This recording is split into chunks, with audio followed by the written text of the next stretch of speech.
À l'approche d'un été s'annonçant caniculaire, la Tunisie se retrouve face à une crise énergétique d'une ampleur inédite. Le déficit énergétique du pays atteint des sommets frôlant les 12 milliards de dinars sur fond de flambée des prix du pétrole à l'échelle mondiale. Cette hausse, estimée à 12% en seulement 48 heures, est directement liée à l'escalade militaire entre l'Iran et Israël.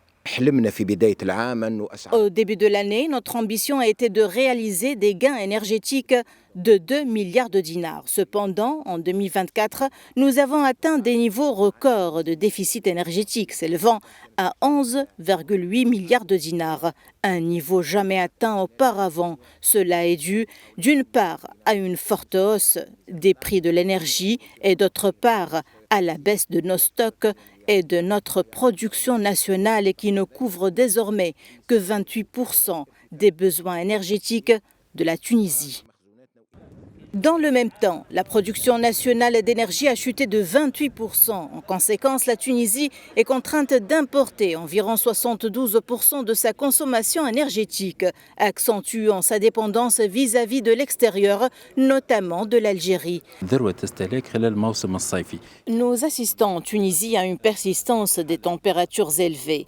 En ce qui concerne la consommation d'électricité, on compte environ 2 millions de climatiseurs dans le pays. Chaque été, nous enregistrons une demande croissante en énergie, ce qui entraîne une hausse continue de la consommation d'électricité ainsi qu'un accroissement du déficit énergétique.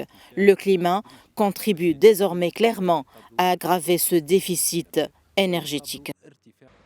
La pression sur le réseau énergétique devrait s'accentuer dans les mois à venir, les experts annonçant un été marqué par des températures extrêmes en lien avec le dérèglement climatique. Face à ce contexte alarmant, les autorités envisagent de lancer des campagnes de sensibilisation afin de promouvoir une consommation plus rationnelle. Parallèlement, des efforts sont en cours pour diversifier les sources d'approvisionnement à travers des investissements dans les énergies renouvelables, en particulier le solaire. Une stratégie de long terme qui vise à réduire la vulnérabilité énergétique du pays.